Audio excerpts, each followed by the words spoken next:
OFP violation. Yeah.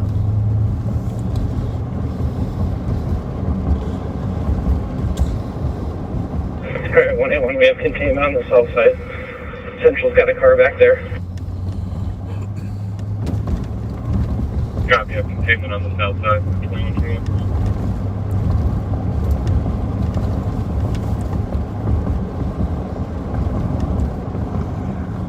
So,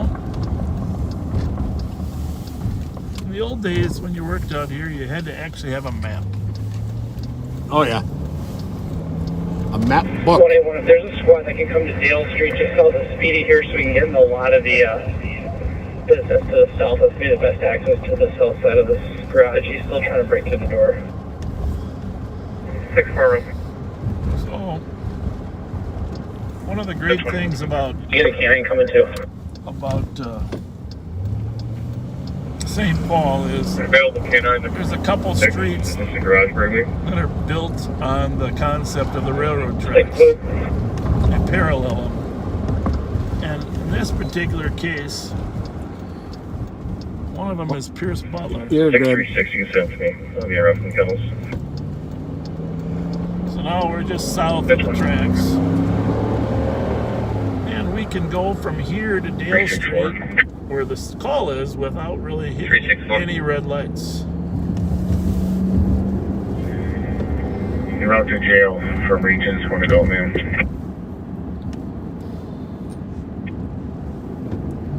Copy at 2122.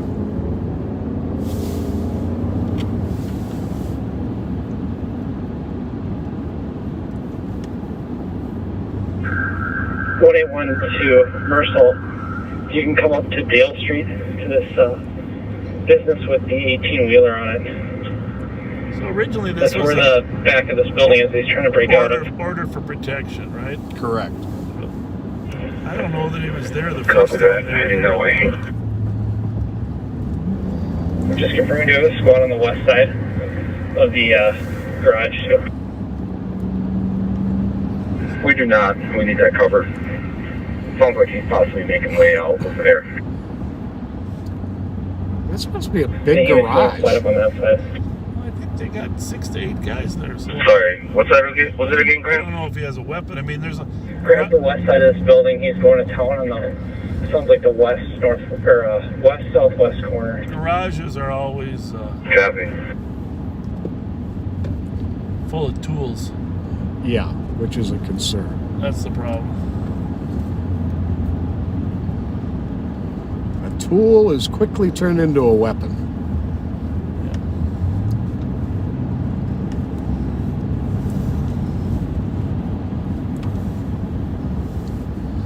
So a half a block to our left of those railroad tracks that we talked about.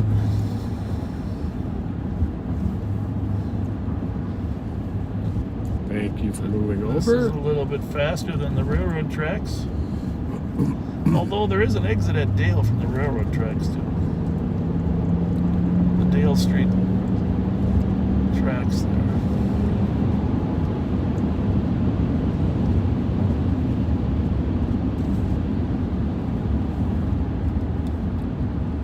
I gotta get the oil changed tomorrow. Ah, Look at, we've been putting a lot of miles on.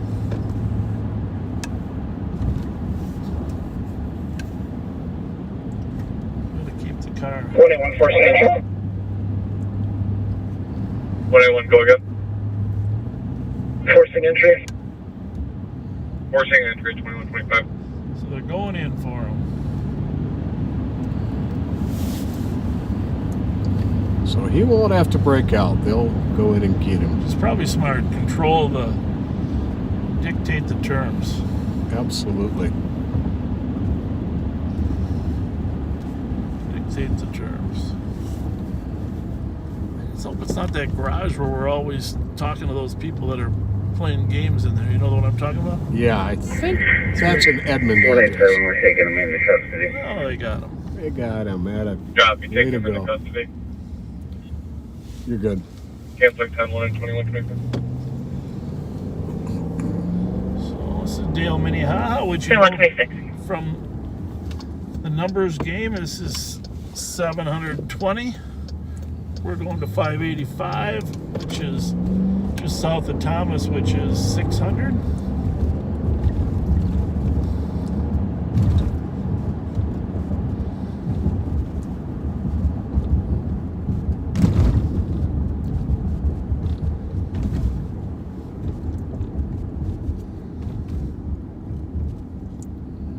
So that is maybe the same garage. That's the same garage we used to.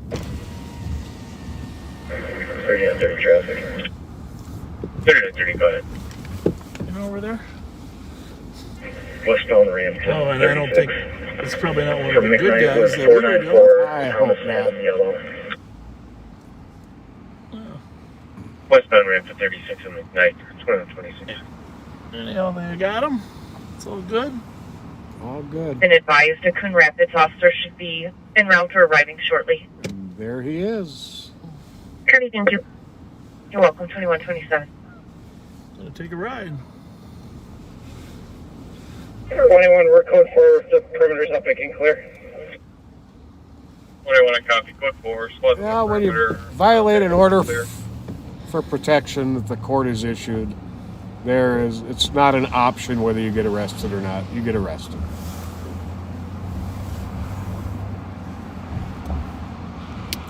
Need to do what the judge tells you.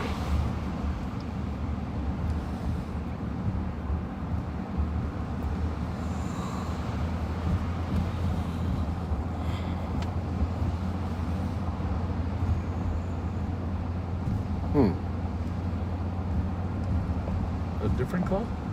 Yep. Huh? Snelling. Okay. Well, there you have it. What business is that? I recognize the numbers. There's at a small apartment complex. Squad 5184. 84. I sent you a message per data whenever you're able to check. Yep, it's apartments. I copy, thank you. You're welcome, 928. I think that's actually apartments during the riots after when the protests were going after George Floyd's death. 5181. There was guys sitting on the roof there with 5181. guns guarding the apartment building. The note that I was given saying that this is going to be a domestic violence incident, I'll take another squad.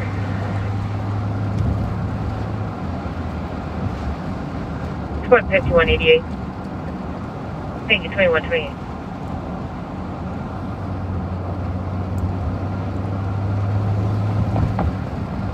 We're heading down toward another disorderly conduct call at the other end of the district. Hasn't been dispatched yet, so I'm not going to give you the address yet.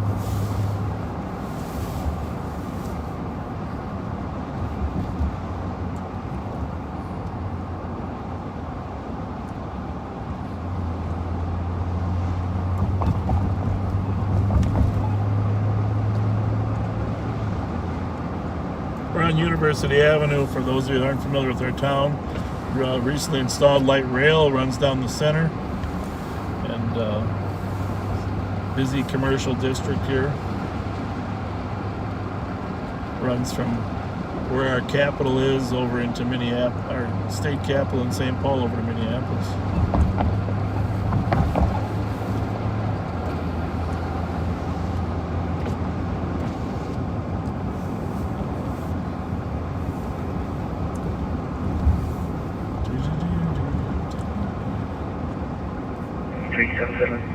Advise for policing.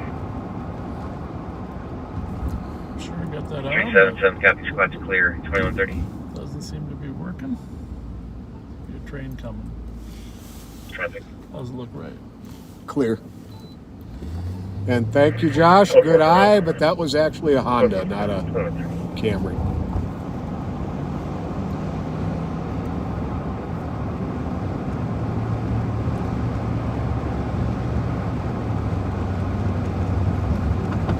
Bravo 611 EOT. Have a good night, 2130.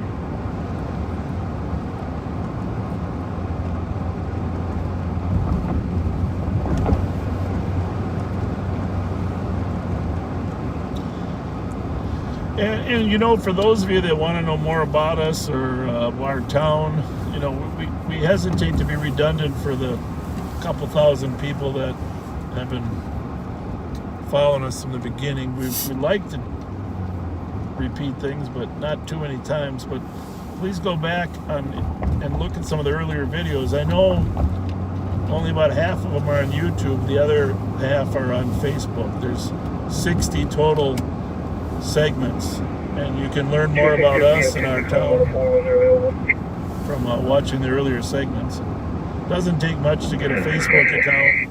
Everything's public on our end, so they're easy to watch.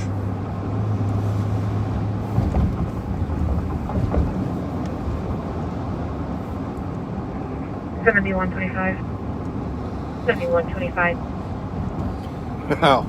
Can you change both? My friend Iran. Well, happy Thanksgiving to you too, Iran. Copy 2132.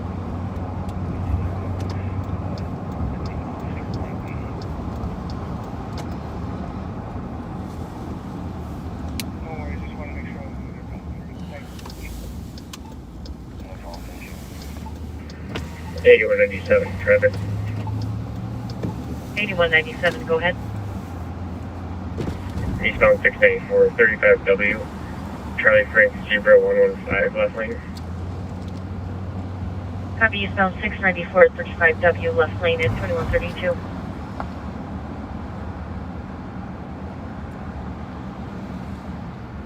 Yep. Well, they got a security guard there. That's good. Hopefully he's done something. I wonder if he's the caller.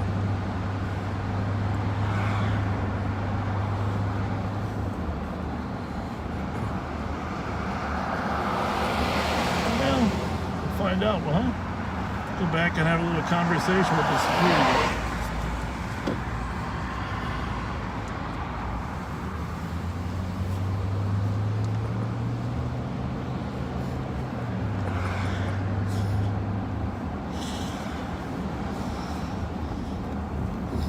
They think they're so funny.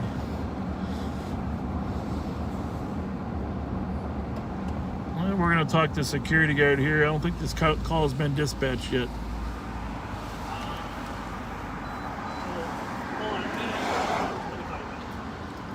Hi. Hi, good evening. We're actually the sheriff's office. The call hasn't actually been dispatched yet. What do you got going? Oh, I had an individual who was here. He became very verbal aggressive with me. Yep. I gave him a verbal trespass. Yep.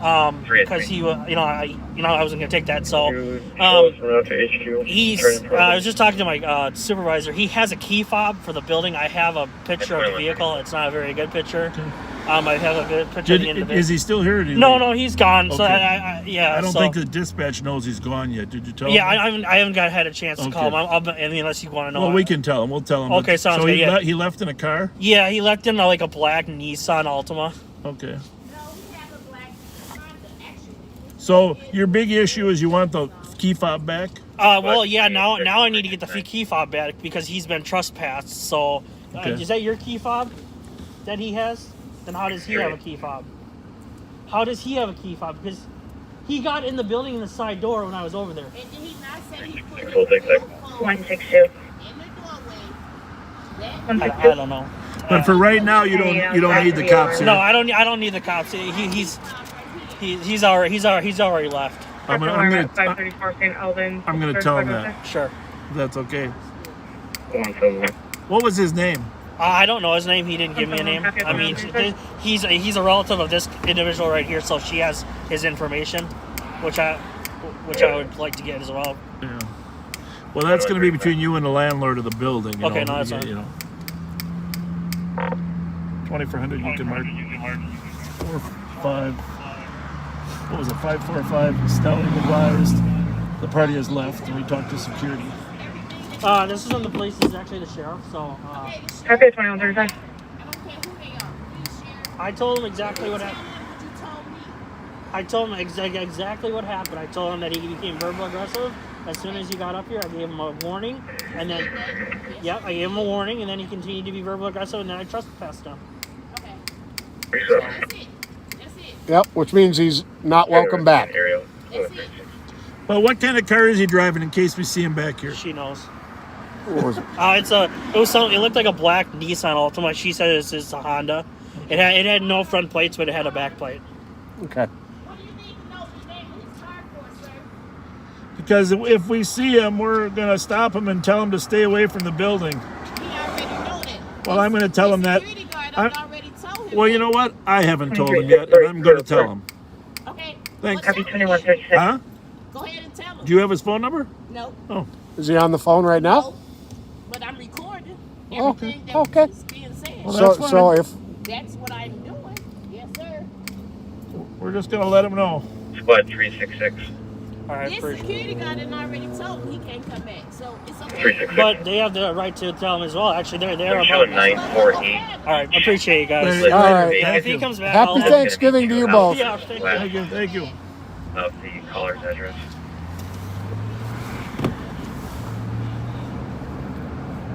Copy, everybody add the address to the call, please. Yeah.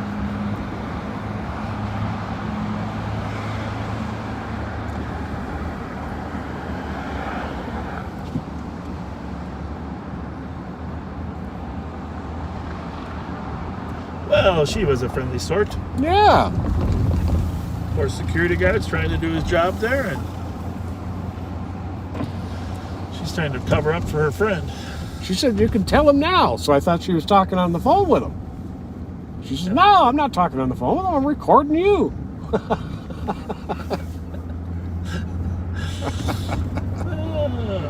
We don't mind being recorded. Matter of fact, we pretty much are recorded nonstop. Yeah. When that became a thing, probably back in the 90s, and shoot, people would walk around with camcorders on their shoulders recording you. I was never bothered by that.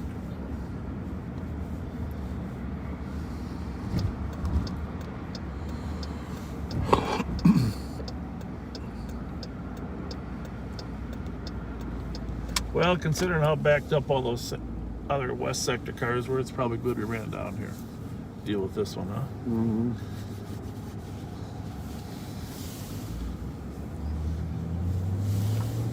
You know, someday we're gonna give awards away.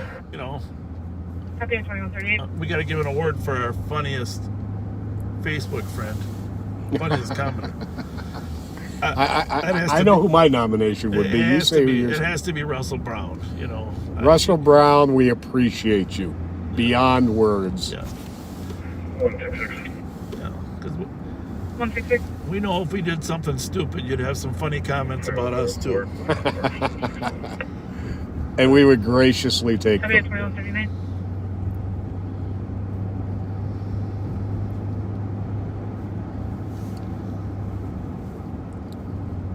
So we're on Snelling here, Snelling and Selby. We're gonna go east on Selby.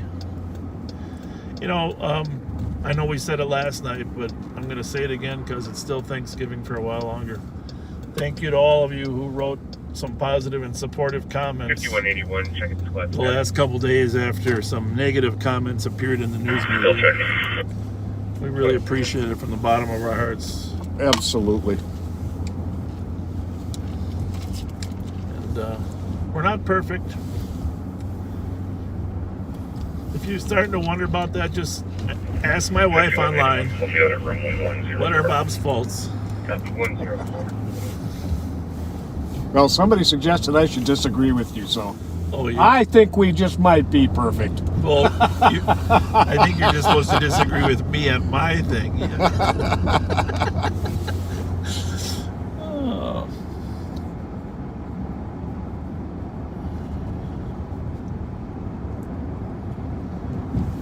We're gonna go. I gotta get our out of state, out of people. I gotta get them a good shot of our cathedral tonight. I've never really got a great shot of the cathedral. You know, we really haven't. No, it's hard to get an angle on it. We're gonna have to drive on the grass, but it's winter time. And I can actually angle this a little bit once we're stopped. And it'll go right back to its original We've position. never ever moved the camera. You know that, right? Oh, I have. And you know what's gonna happen? You just didn't know it, but I You know have. what's gonna happen when we move it? Well, this thing, you just pull it back. Yeah? Oh, you can probably do that. We wouldn't be actually moving it. It's off our Oh yeah, not the our camera bounceless itself, mount, just but the mount. as soon as we do that, someone's going to say, well, you should turn it on every call so they could see the woman. Yeah, we can't rotate it. To see the woman that would tell us we're not supposed to tell him he can't be back.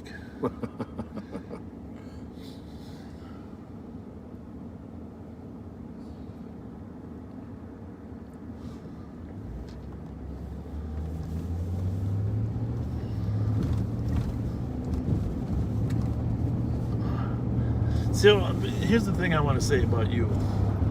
You're the kind of person a guy never gets tired of hanging out with. Just want to say you. that. Just want to say that. So you've always been that way. Thank you. Because you're just a genuine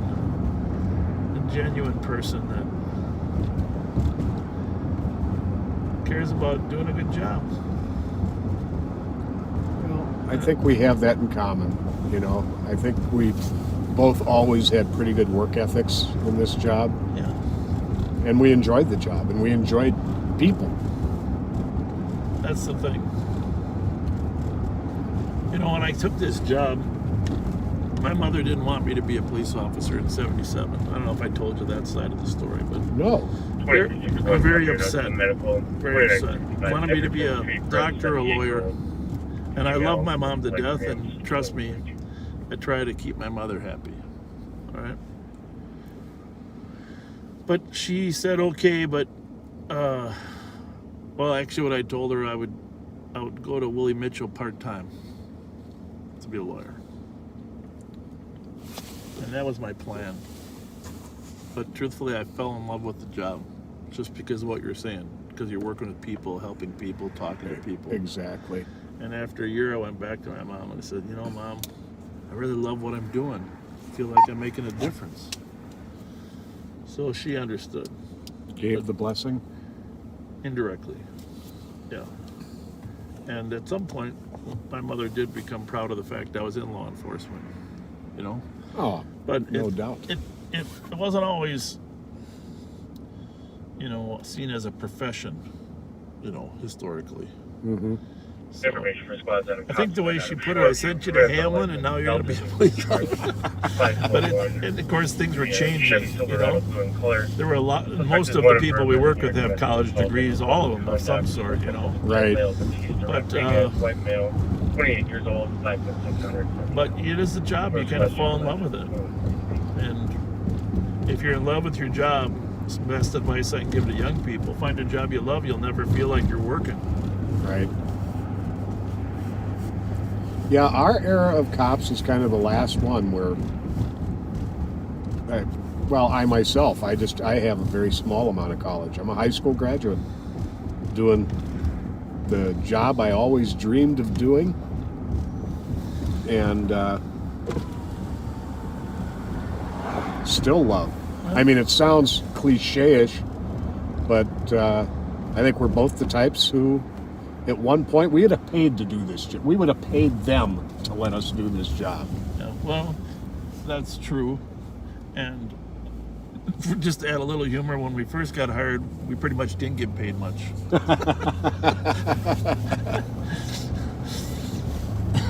But it didn't matter, right? Right. It didn't matter.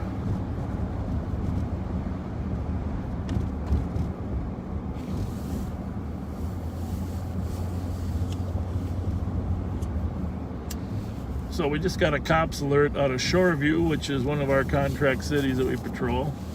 They're looking for a Chevy Silverado pickup truck. It's 2010 that we're looking for. It was involved in an assault. Now, for those who aren't familiar, a cops alert, it's spelled KOPS, stands for Keeping Our Police Safe. And they do alerts on specific people, vehicles, or incidents that might be of higher risk if the police officer encounters them. So this must have been a fairly serious assault the vehicle was involved in. 5188, we're going for it. Go for it, the Fairfield in 12:45.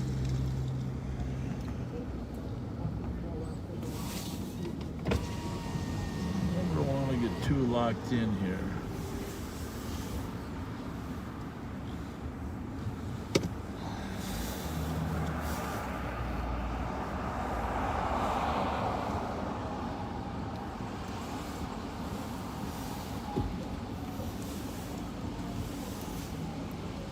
You're eyeing that guy in the right over. That's a woman. Okay. How's it going? Hey. Something wrong with the car? No. How's it going? I'm all right. How you doing? You're good? We're good. Happy Thanksgiving. Happy Thanksgiving. We're out celebrating Thanksgiving. Y'all ain't eat good today? My wife made a turkey. Oh, okay. That was good. How about you? What'd you do? I made some Cornish hens and some ham. Okay. And a bunch of sides. Nice. Very nice. Very Yeah. nice. Did he eat them all or what? No, that's just my neighbor friend. No.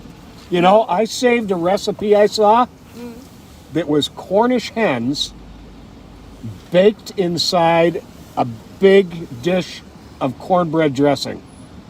Well, you know what? I think my friend did this. She had something something like that going on. Yeah. Yeah. The pie was good, huh?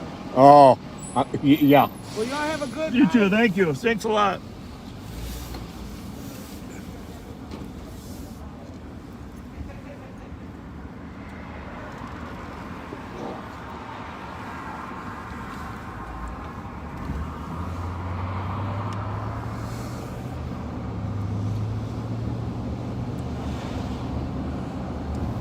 What was Margaret Curry's address? 565? Oh, It was God. 5. Central, you talking? Up on Well, they Central? lived on Central, but she lived on Selby for a while too. What the heck was it? Oh, and by the way, Iran, my old partner for a few years, Tommy Arnold said, "God bless you, E-Love."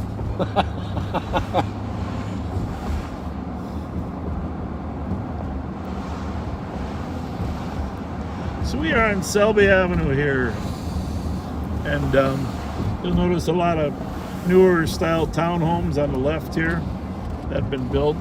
Really attractive units. Yeah, a lot, and you know, I'll tell you, the beginning of I brag about George Latimer a lot because he started a lot of these urban development action grants that helped revitalize Selby and Dale. Historically, back in the 60s, you know, Selby Dale, of course, had some issues, and it's all been revitalized and changed. As you know, anytime you revitalize a neighborhood, it goes problems of drugs and gangs go to other areas, and that does happen. But 3521 Century Avenue, Unit 113 for a person in crisis. Color sister is having a mental health issue. Have you noticed we've heard a lot of people in crisis, mental health issues? It's the holiday. People get depressed on this Now day. stating she locked herself in the bathroom and is trying to drown If you got herself. any relatives that are in depression, give them a call. Make sure they're okay. It's only 10 to 10. And folks, that Chevy Silverado on that Cops Alert is blue in color. 2149. 9173, be advised, we do have medics en route, and the pump can hear glass breaking in the bathroom.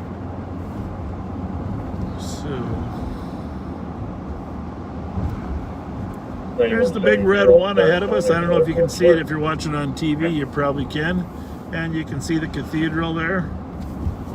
The one is the First National Bank in downtown. 8196 traffic. 8196. We're up at Selby and Western here. Old Highway. A lot of nice places to stop, although we can't right now. There's the red cow there. Edward Boy. Handsome Hog. 291. Nina's on the right here, a great coffee shop. Good hangout. W.A. Frost. W.A. Frost. Moscow on the Hill. Have you ever been there? No, I haven't. But Moscow on the Hill is amazing. You tell me great things. It is amazing. We drove by the Louisiana Cafe back there. That's my other favorite breakfast spot. Cajun breakfast. Moscow on the Hill does a house-made cherry vodka. They make it in the basement. And they serve it to you out of the freezer in a frosted shot glass. and it is amazing. Not to mention all their delicious food. Well, you are a connoisseur of the great food. You found Baltimore for me. There's Ecolabs Tower ahead of us too. It's another one of, besides, you know, one of the great businesses in downtown St. Paul.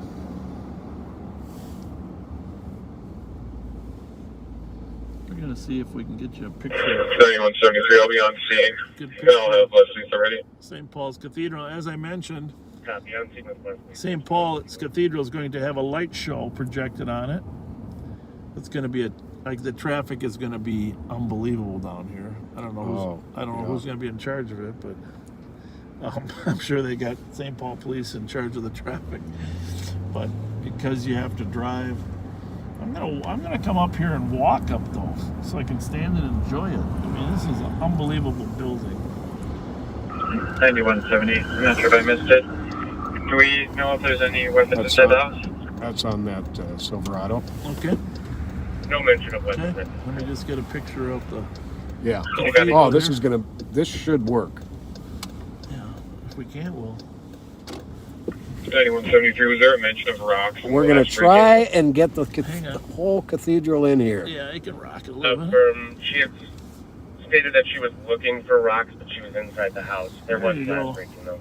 Just a gorgeous building. Copy, and was it 113? Can you see that it's? Pull a little Is more it all down. a little more? There we go. Get the top up there. Is it in there? Yeah. Gorgeous building. 9172, is it possible that she broke out of the bathroom and fled on foot? All right, so we will go now. Stand by. Head to that call. Head to that address.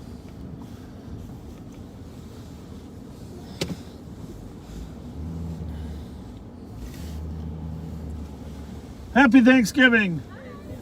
Hey, the light show, they're going to have a light show here this year. Did you hear about that? No. I think in December they're going to have 3 days where they're going to do, you know how Disney does projection light shows? Yeah. They're going to do it on the front of the cathedral. Really? It's supposed to be absolutely phenomenal. A nativity scene, right? And it's going to be a nativity theme too. I don't know if it's going to change, but I think it's going to be a manger nativity theme. Because they used to have the manger out there. Yeah. Every once in a while, people steal Jesus, you know. Oh, sure. They run around and we chase them and try to catch them, and then they bring Jesus back 2 days later because they feel guilty. This year they're going to do a 3-day light show. And spot 369. Have a good night, guys. Thank you. Thank you. You too. And 306, copy an SIP, 1890 Stillwater Avenue, lower unit. Comp is having suicidal ideation. He is armed with a gun. He's feeling violent towards only himself. Medical stage. 9173 at the end of the hallway. I think it's the hallway entrance. Here's the water tower. You got a tip on that other one? Yep. 302, I copied. That's where it lists to. Okay. 302, text copied. And that's what we're looking for. 369, I'll take a shot of it so I can just bring it up. I'm trying to find out if there's a wall. That's not Copy, we will. Pat and I aren't going to any of these suicides unless there's no other cars. We're going to let St. Paul handle these persons in crisis. They've got some officers that are specifically trained to help people off the emotional ledge. Obviously, if they're threatening someone else or someone else is in danger, that's a different matter. But it's 7121, we clear report. So that in front of us is our beautiful state capitol.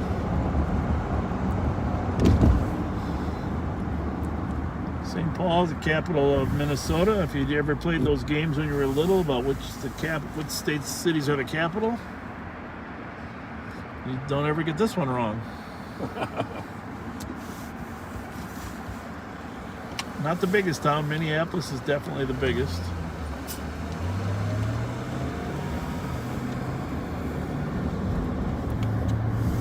That's how the Twins got their names. When Pat's father, when the Senators moved up here from Washington, they became the 5181. Minnesota Twins. Actually, they were the Senators for one season, I think, weren't they? I heard that. Were they? what I heard. They stayed the Myself, senators for once. 83, I was and pretty 88 are all pretty out. young then. I Not might getting not wrong. have realized that. Copy at They 2156. changed quickly. There's our capital. We are headed up Rice Street. Copy. Entering the residence. Dispatch calling 10-1 explain. We're not going to say exactly the address we're going by, but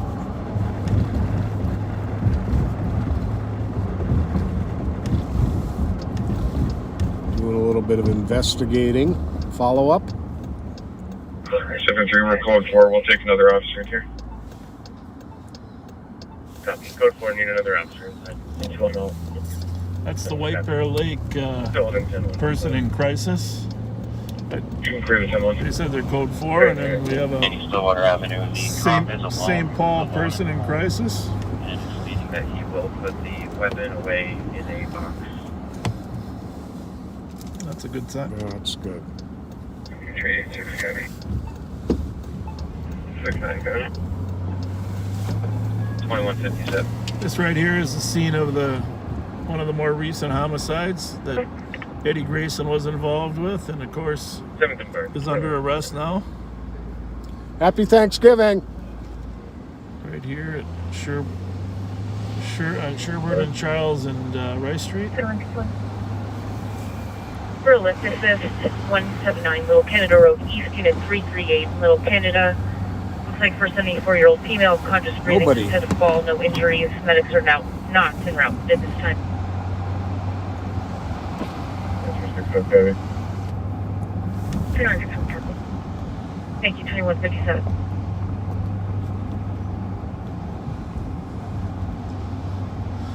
We'll drive through there later, huh? Yeah, oh yeah. Good crowd in there. 386369. Tom's going to be waiting in the living room. He's going to leave the gun in the basement. The cops alert is actually a With the Ramsey subject, County Ramsey one. Apartments Square 3. Inside of the subject. Copy.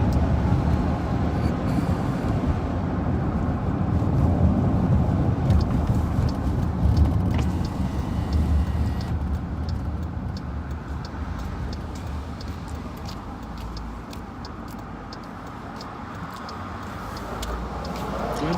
Yep. What's the plate we're looking for?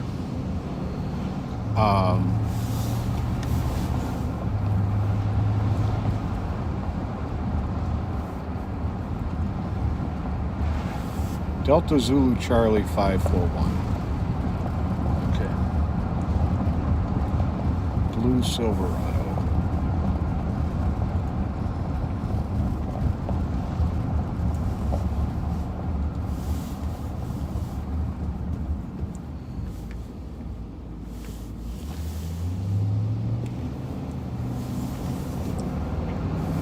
He's going to be stepping inside. Pretty sure I'm going the right way. Copy. Let me know if I'm wrong. I'm pretty sure you are too. I think it's east of Jackson. Yeah. Now we're better off getting in off that. I think I am better off getting in down here. Well, we're looking for the 1000 block. It's up further than 1164, 171. Yeah. Okay. We'll go up here. You know, the closing of all the businesses has definitely decreased the number of cars. 1555 Selby Avenue on the second floor in a disorderly. Homeless male on the second level. Rush hour is nothing like it used to be. Subject is a black male in his 30s. Bar closed. Wearing all black as a backpack. Non-existent bar bag, closed. full tattoos Right. on him.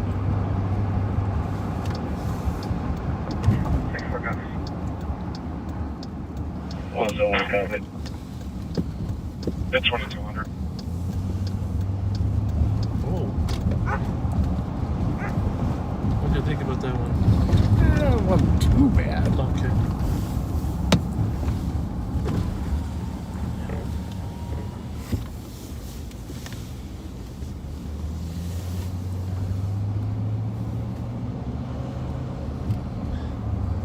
Probably left a Silverado.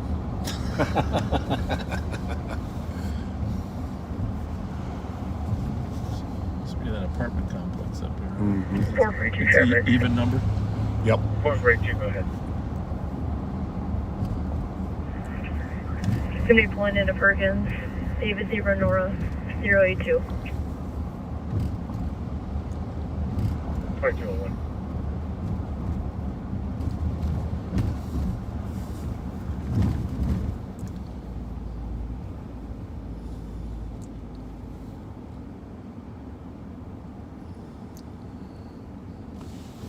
And 386, he said he left the weapon in the basement. Copy. I'll be at Stillwater and I'm waiting for the other car. Copy, 2201.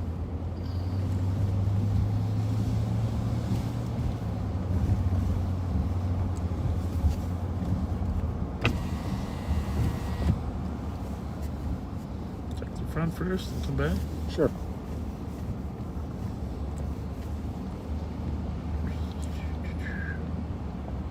That should be a different color.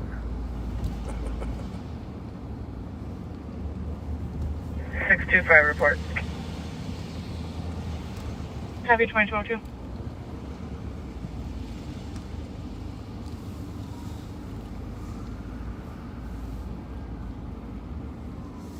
Oh, look, a deer.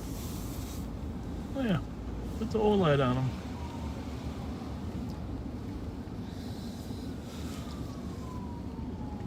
And a rabbit. Just gonna check down here in case he Mm-hmm. parked it down here. Just Be a hide smart thing to do. Hide it. There's a Silverado right 5181. there. 5181. Wrong color. Can you start medics? What's our date again? For a female with a head injury. 541. Copy, starting medics routine at 2203.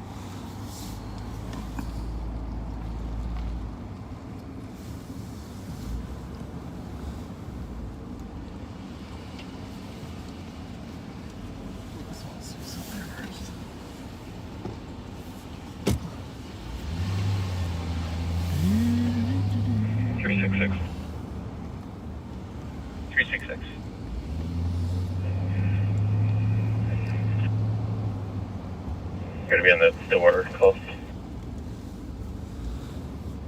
Copy, 2203. Must be a trooper or a medic.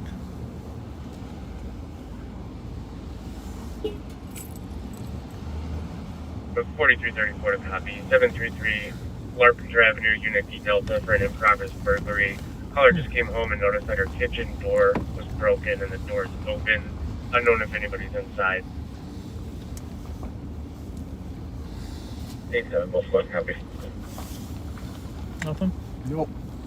4334 copy. Can I get out there? Or what do we got going there? I think you can get. Yeah, you can get out there. 4483. Oh. You can have me those here. Whoa. I didn't say it was going to be bump free. Should we jump on the freeway and run up to that Larpenter call? Yeah. You guys, Maplewood's got a LARP. Westbound 694 from Whitebear. David Henry David 977. Got a burglary possibly in progress. 700 block of East Larpenter, which should be right across from where Payne comes into Larpenter there. I think that was the address, wasn't it? 733. Yeah. So we run up there. We're not too far away. We're just gonna jump on the freeway. Is that the same van that came out earlier? Was it 881? I don't know. When you shined your light on? Could be. He looked a little harmless. Did you see him? Oh, yeah. I don't know.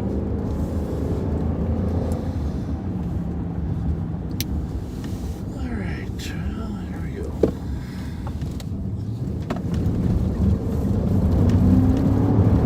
Probably the burglary occurred before, but you just never know. It's not unusual for the next call to be, hey, somebody just ran out of my house.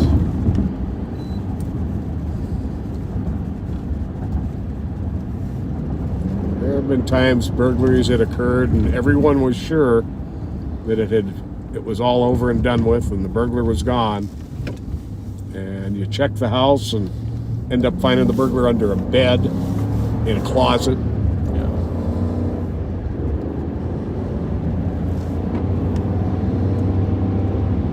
Yep.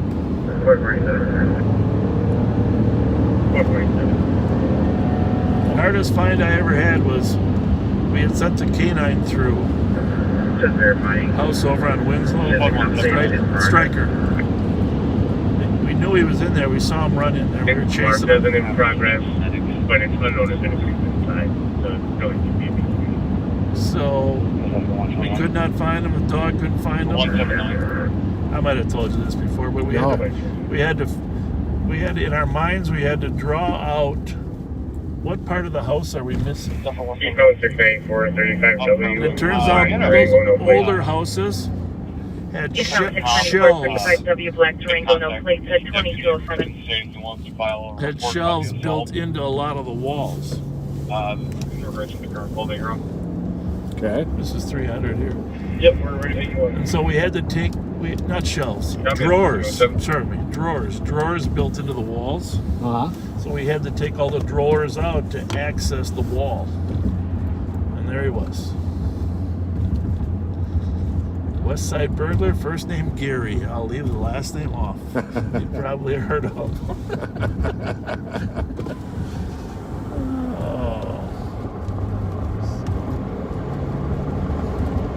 Three worst fights I had in my career were with the same burglar, either during or right after a burglary. And I will say his name. It was Michael Withers, who's now in prison for murder. Well, it was, you were always fighting with one hand. Because you didn't want to let that cigarette go out. Leave me alone. All right, here we go. 629. We're going to 773, right? 733. 733. 669, code 4, you can cancel medic. Copy 2208. Well, is it in this little? Must be.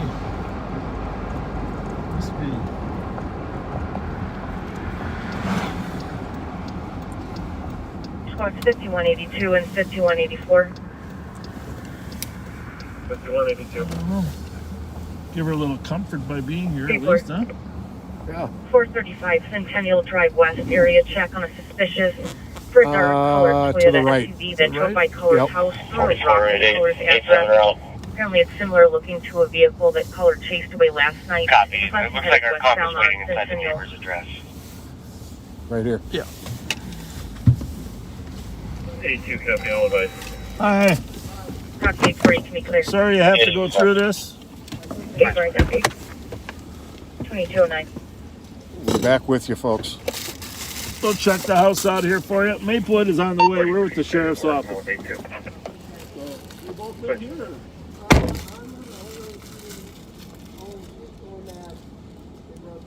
Okay.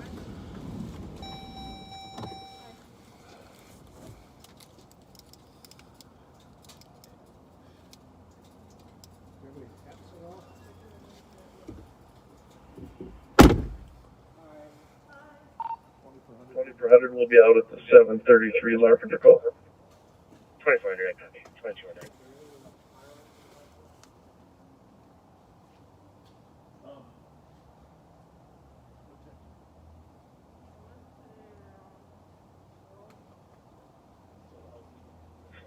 $44.83 to 2400. Was that you that just pulled up in front there?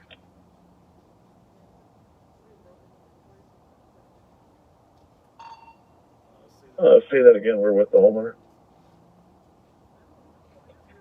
Disregard.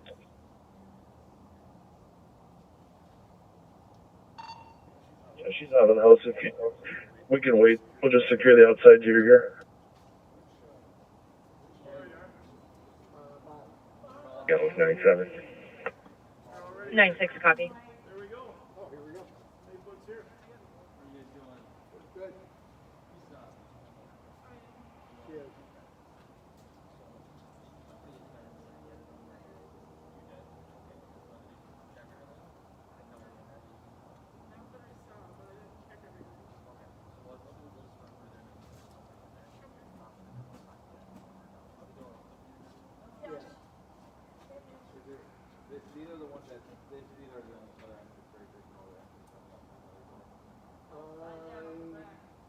the back.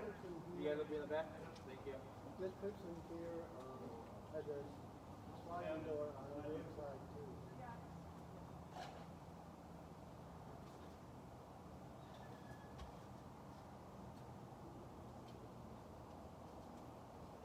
Right, 4483. We'll be checking residence. Copy. Would you like the air? Negative. Checking inside. 2211.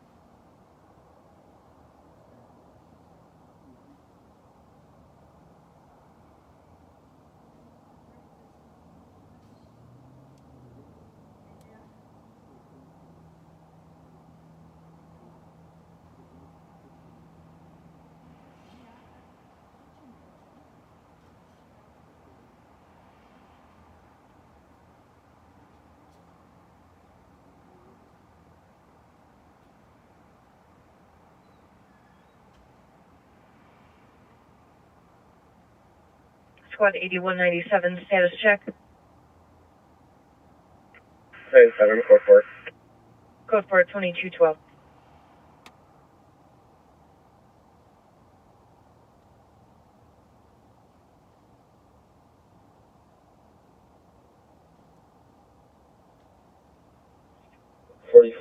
We're code 4 here. The residence is clear. Copy. Code 4 residence is clear. 2212.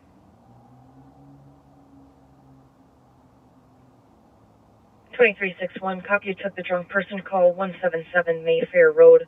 For caller's DK friend who she kicked out during dinner for being aggressive.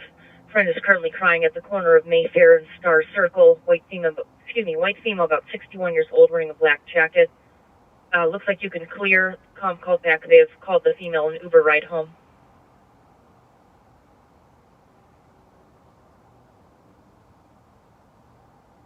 Squad 2361, did you copy? You can clear. 618, copy. Thank you, 2213.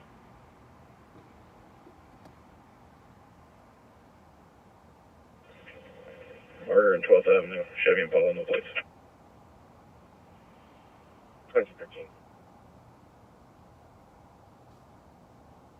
4688 Prior Avenue North.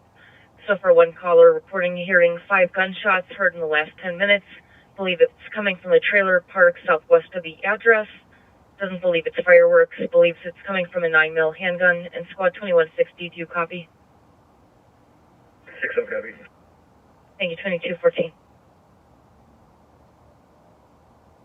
Got a bag of weed and what looks like 3 ecstasy pills.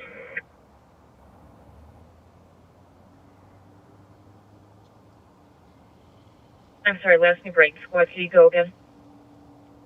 Disregard. Disregard.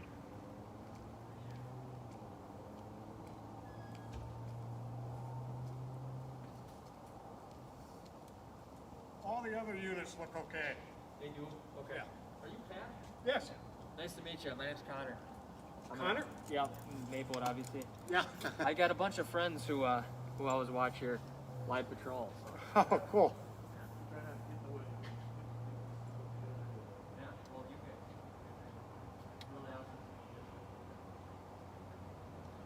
Thank you. Thanks for stopping in.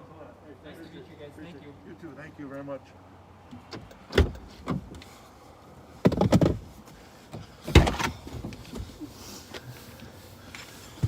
Whew. I kind of gust a cold wind and I am crying. 2365. 2365. So, 1383. as you saw, the Maplewood officers showed up. They 33. checked the inside of the house, and I'm sure they're taking a report as to what was taken. And we went to the back to see if there's somebody in there. Yeah, boss, to copy a weapons call. 1601 English Street. There's a fight outside of the address. There's a male pointing a gun. Still gathering information. Is this the way we came in? Yes. 33 copy. 1601 English. Yeah, I know right where that is. 2216. Down the street from Moose's house. 636 minutes. Which is not good. 636 copy. Well, it's not good. So... The suspect pointing the gun is no longer pointing it. White male, 6 foot, average build, last wearing a dark jacket. By your friend Barkert's The March. fight is going to be between a mixture of Asian females and males. Anyhow, a woman was burglarized there, and Maplewood showed up. We were in the back securing the exit, make sure in case they were searching, he bailed out. But at 22.7, as we I copied the suspected, last update. Do we only have one caller on that? Affirm, just one caller. No longer pointing the gun. Copy, I'm in the area. White male, 6 foot, bald, dark jacket and blue jeans. 5184. well, remember the border. We're catch up to a red Oh, here we go. Grand Am. It's waiting for me. Yeah, he's on 36. From? Yeah, at the 35W split. Oh, way over there. Copy, trying to catch up to a red Grand Am that's currently fleeing eastbound 36 at 35 west at 2217. Walking northbound towards Larpenteur. Now remember, Larpenteur's the border between Maplewood and St. Paul. And Maplewood might not even know about this call if they weren't monitoring. Flight 383. The male that was pointing the gun is now walking away on English Street, northbound towards Larpenteur. And the other thing is, remember, Larpenteur's the border is 1680. 383 copies. Maryland's 1200, 480 numbers to a mile. Adam Mary Henry. 636. 636. So, You pulling up shortly. One more time on the description. White male, 6 foot, average build, dark jacket and blue jeans. Copy. Copy out. Copy. 636 is pulling up 2218.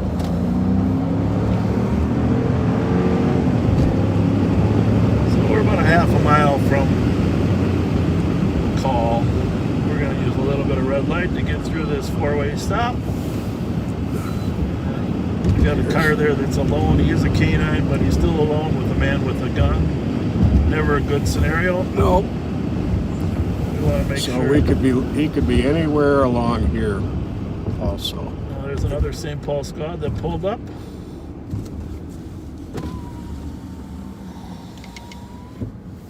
So, eyes open there, backseaters. Anybody walking along this street that we don't see?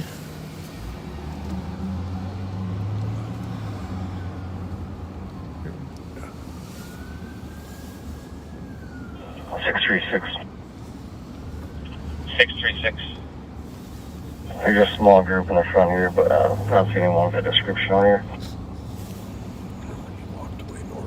Copy. Small group in front of the address. One's down here. We started Nobody mentioned the 1601, right? description of the gun pointing male. So, I mean, 2219. do you think he'd go more than 2 blocks? No. I'm just...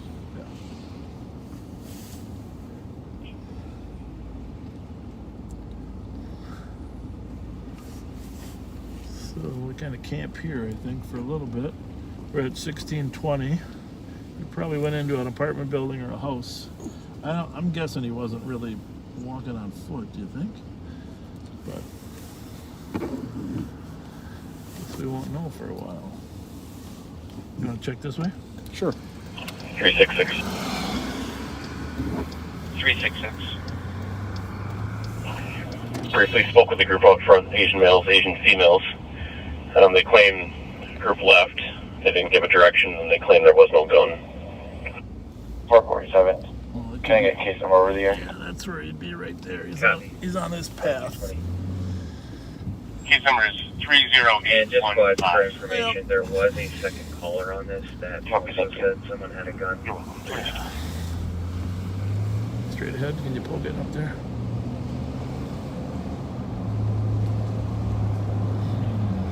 That second caller is going to be line 11 if someone wants to make contact by phone.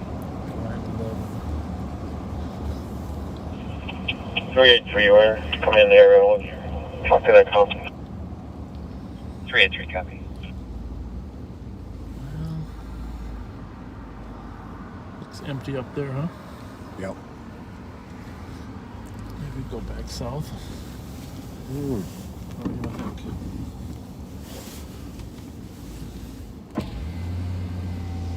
Being on foot, I wouldn't think he'd be far from home or far from his car. No, but and if he's familiar, if he's not at home, but he's familiar with the neighborhood, he's going to hide in this path. Well, somebody's got the other end already.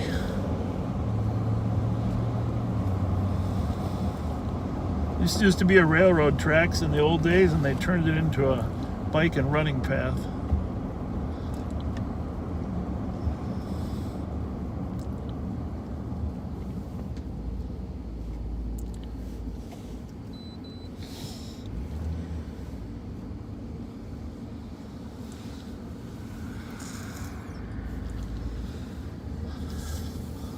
Well, there's enough cars out here looking for this guy with the gun, huh? Mm-hmm.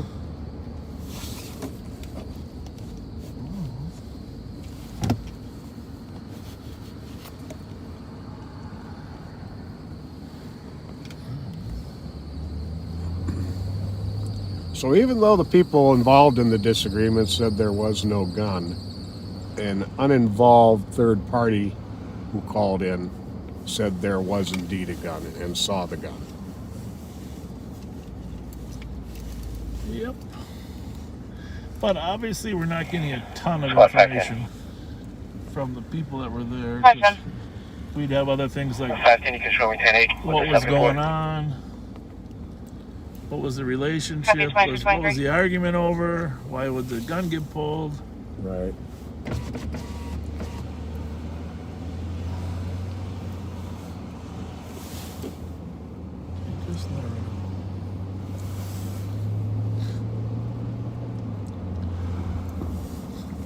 So obviously that woman in Maplewood on the burglary, you didn't get to see her or talk to her, but she could tell she was very upset. There's nothing worse than having your home violated.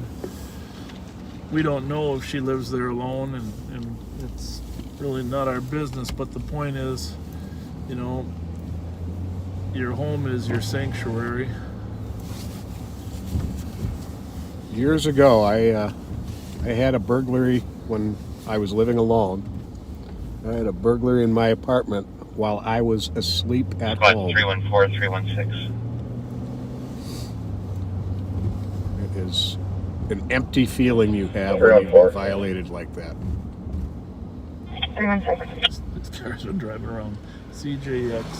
371 Winthrop Street South, apartment 382 on a DOC. I think it was 315. I got Friend is refusing to leave. What were the letters? Threatening to assault the cop. CJX. At the time the call was outside of the apartment door. I'll get Randy half, you Williams, get the black other half. male, 30, 5455, thin build, tan hoodie with a tan jogging suit outfit. The cop was standing by in the parking lot. They just called back a few minutes ago. The cop screamed, quote, "He just told me I'm dead," end quote, hung up on the TC. That's the call on Winthrop, right? Recovery. 2224. So that's on 3. I'm going to go to 1 on this one. Okay. Yeah, we should do 378. Get organized here. 378. Put 2 on here. Stay report 306 and East. Okay. Well, that was nice of that Maplewood officer. He did a nice job, but you never know for sure how they feel about other departments. But he was appreciative of us being there. 327. Right? Yeah. You show me how to team on admin. No, he was very appreciative. Copy at 2225. He didn't really say this, but this is he was speaking in very kind words, and I was hearing, "We don't mind the old guy showing up." 323. 323. I love this lake. 316 will be a scratch. I'll be ready. 10-4. You can cancel 314. Is a great lake. I've told some. I know I grew up just north of here. I mean, I was born in St. Paul, but my parents bought a house, a Rambler, out in Maplewood here, just north of here. So we spent a lot of time. And a third of this lake is in Maplewood. 2/3 is in St. Paul. But it's a beautiful lake. It's got a 90-foot hole right out here in the side where there's some good walleyes to catch. There are no boats allowed on this lake. Well, I mean motorized boats. 314. No horsepower. You can bring a little electric motor out there. 314. Canoes, etc. But this is one of the nicest lakes. Jarvis, Boone, Keller, they all run in here. The chain of lakes runs down here from up north. But I spent a lot of time on this lake. Actually, I tested out my original milk carton boat race when I was milk carton boat. You know, they used to have those milk carton boat races over in Lake Calhoun. Yeah. My buddy Gene Schweitz and I built one. 383. And we tested it out right here. Weapon portion is unfounded. Let's just see what's going on. DLC. Clear advised with Delta Uniform Tango 713. Oh. Caveat 2220. How's it going, guys? What's going on? You pardon me? Well, there's nothing wrong with being here. Why did you roll the window up? Yeah, you can roll the window down. If you're smoking pot, we don't care. Okay, we're not the pot police. We're just checking on everything else. But you live across the street, but you're not parked in a parking spot. You know what I mean? If you just came out to smoke so your wife doesn't yell at you, I'm good with that. Okay? The other reason you're out here is there's no third football game on tonight. They canceled the Panthers because of COVID. Right? Have a good one, you guys. See you later. Thank you. How's it going? Good. Nice night. Park closes in a little bit. I think it closed at 10, actually.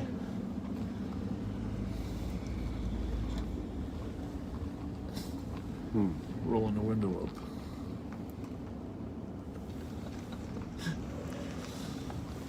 Well, you know, remember when we were cops? We always had a holiday routine, right? Yeah. We try not to arrest people on a holiday. Oh, I know. Yeah. You know, Christmas, we never arrest people on Christmas unless it was a domestic. We did, but I mean for minor things. Right.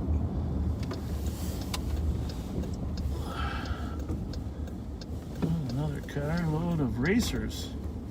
Woohoo!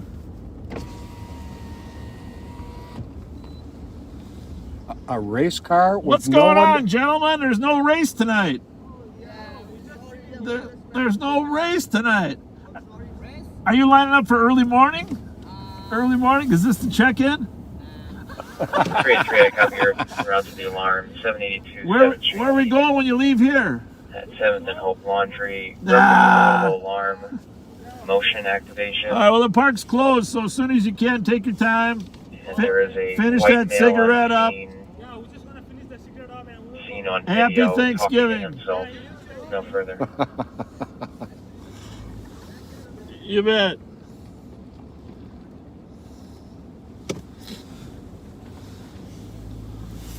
All dressed up with no one to race. This is the boat launcher. If you bring your little canoe or something, you can launch your boat right here at Lake Phelan.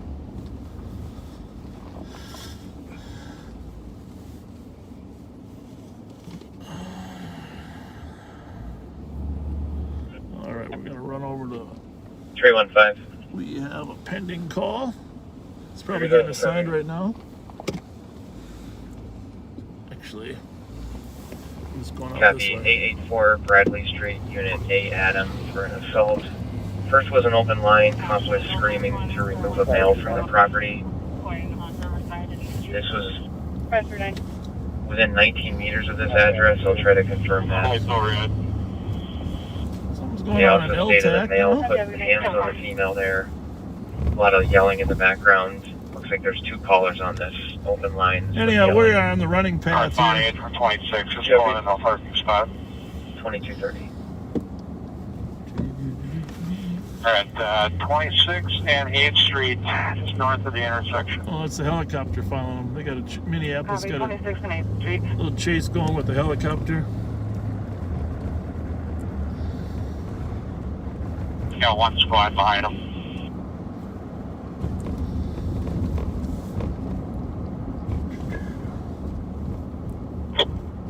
23 Metro Vico 4, start custody 256.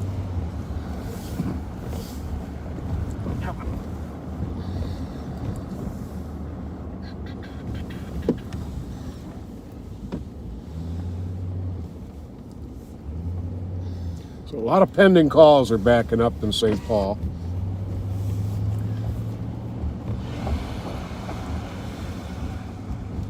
Some of them that really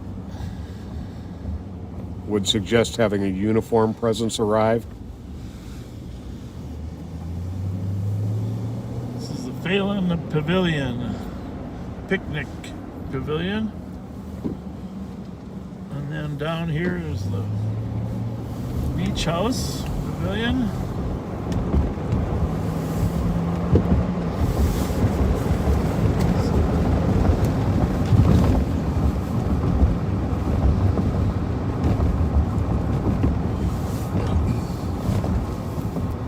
Yeah, never roll a window up when you're talking to the police. We're not that dumb. We're gonna run down. Can we drop the patch? We're gonna run down to that Bradley call.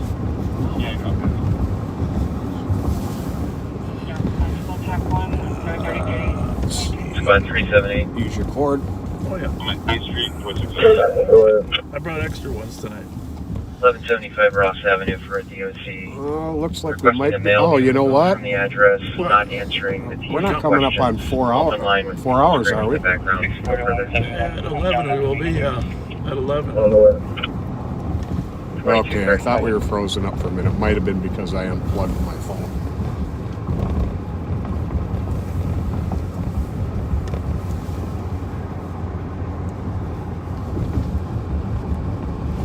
If you got the defrost on, you might want to turn it off. It's about 315. Getting a little warm.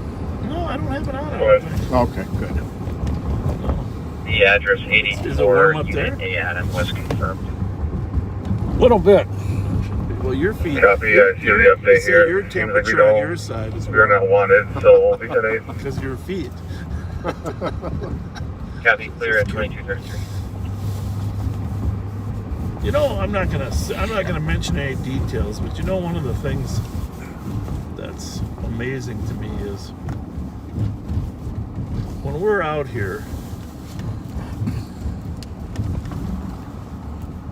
we patrol past one of the commissioner's houses to keep his neighborhood safe multiple times. Do you know what I mean? Yeah. Multiple times. I mean, we don't stop there or anything. I'm just saying we're in the neighborhood, keeping the neighborhood safe multiple times. How can that be a bad thing? Right? Yep.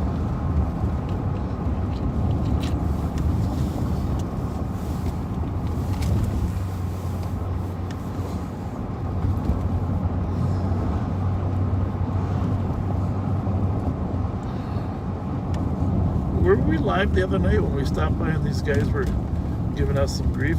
No, we weren't, were we? No, we weren't.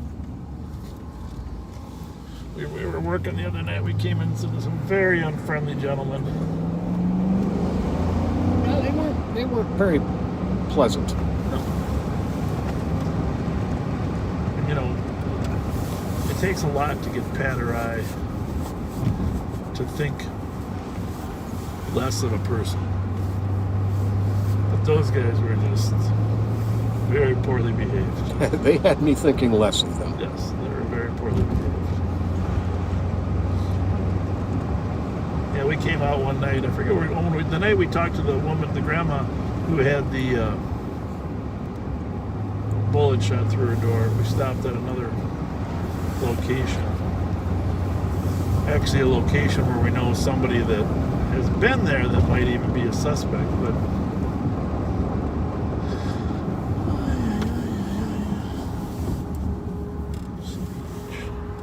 How's it look there? Clear. Yeah.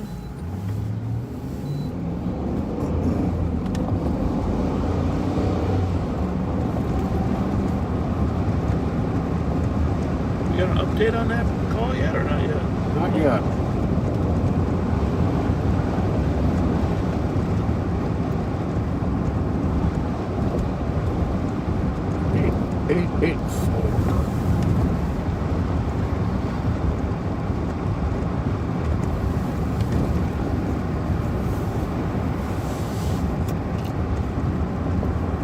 amazing. I mean, I could peek over at the camera. How much lighter the camera view looks than our look. Oh yeah. You know what I mean? Yep. It's just the camera captures so much more 314 light. I'm going the right way, right? Yep. Okay. I got a lot of turkey in me, you know. I might not be thinking straight. What do they call that? Tryptophan? Tryptophan? No. What's that? That puts you to sleep in turkey. Oh, what is that? It's a protein. Trypto something. It's a protein acid. Trypto something. First we make up for it with our. Well, let's hope this. Well, we got to go to the other side. We got to come in off of York. This is that dead end that car pulled into on those officers last night. There's a tree in the way. Should we try it? Went through a field once. I don't know. Is this a dead end in Jesse too or not? No.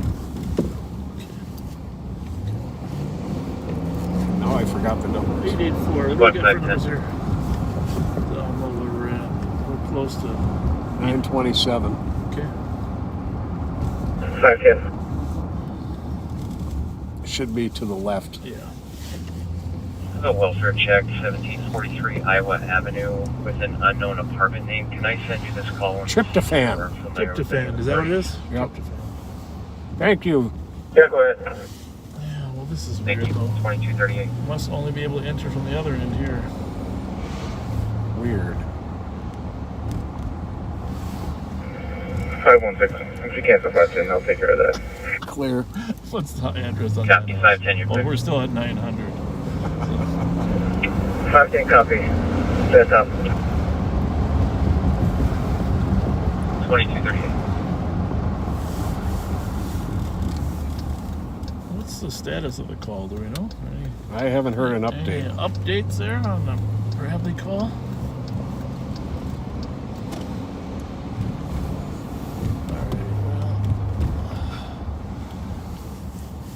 Got it? Yeah, it's probably the same Paul guy. Huh? What do you think? It's a car, I think. Maybe they're here already. It's pending, I believe. No, they dispatched. Oh, did they? They dispatched it. It's got the even number on the right. Squad 383. 383. 868. Well, no. Oh, for goodness sakes. There we have a key holder. It's one of those. Come on scene and shut off the alarm. What's the update on Bradley? I copy your code 4 out with the mail and requesting a key holder to shut off the alarm. Yeah, 2239. what's the last update?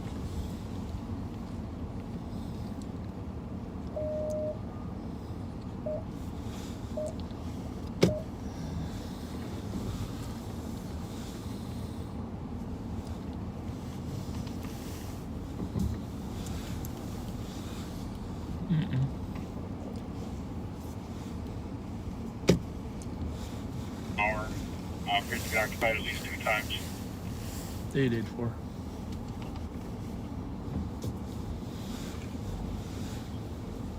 Okay. Yep.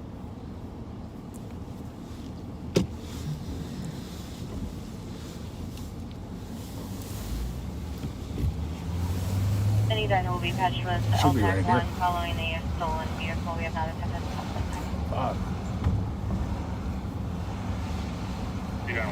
So you think the call's gone? Maybe somebody called back and said no one necessary? Or what? Currently dark out. See if you can just text us. See what you can figure out. 624. Oh, it disappeared from the CAD. 624 Dinah, do you want K9 assistance? Squad 315. Well, it sounds like the caller on this one may have canceled. 1895 5th Street East for a suspicious vehicle parked near the address for about an hour. Unknown color, 4-door sedan, possibly occupied times 2. Speeds are currently 30 miles an hour. Oh, Dinah's got a chase. Heavy speeds are 30. Copy. 2241. Yep. 37, you're on the compliment of please. I'll be at 100. Which sticks to be located? I'll wait for K9 to get with me before I try to stop it. M&H? We're going up to General Mills right now, signaling to stay on the eastbound 394. Oh, we got some people commenting the feed is freezing up. 378 copy. But Golden Valley is also monitoring. we're watching it live here. Hang on a second. Trooper 9's en route. 378, can you go again? Copy, disregard 2242.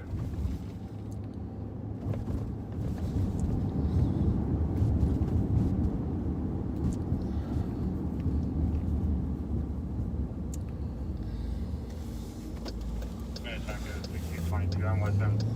Our K9 is just a little bit further back. Yeah, we might have just been in a bad area for transmitting. Well, they are bad spots, and we'll get that other phone, the new phone with 5G, hopefully powered up tomorrow. Squad 166.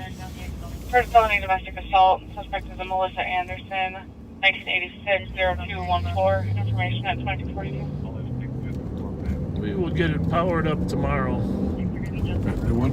A new one, and that'll be on 5G, so that should help. Should be a little bit faster and better.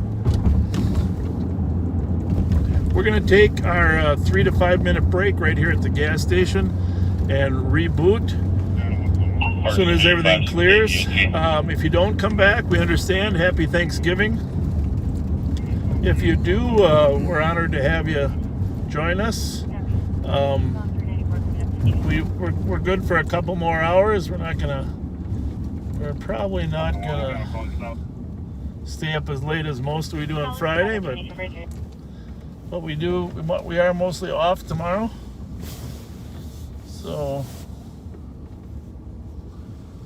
keep an eye on the M&H gas station for us while we're in there getting some cheese dogs. Shameless Park 39, 21, and 31 are on the stop. Oh, actually, we're gonna log off, so you won't see you won't be seeing it. You won't be seeing it, but you will be back. Pat, you want anything you want to say to our Thanksgiving crowd? Well, thanks for being with us. Hope you come back. We're just going to be off for probably about 5 minutes. Hold on a second. Somebody's yelling before we hang up. Hang on. This always happens. He might be on speaker. Squad 314. Were you calling for help? Oh, well, I heard somebody screaming over there. I figured you're good. Okay, well, if you don't need help, that's good. Payne and Kenny Road on a suspicious. Good, very possibly good. 3 males. Happy Thanksgiving. Happy Thanksgiving. A black Volvo sedan. Males wearing black hoodies and have flashlights.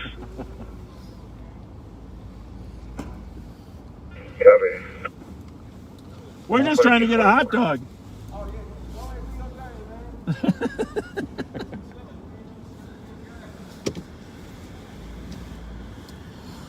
Didn't sound like chilling. A little screaming going on there between whoever. There's a police. He's not in a good There's a mood. police van. 383, copy the update. There's a police van right there. That's the bomb squad, isn't it?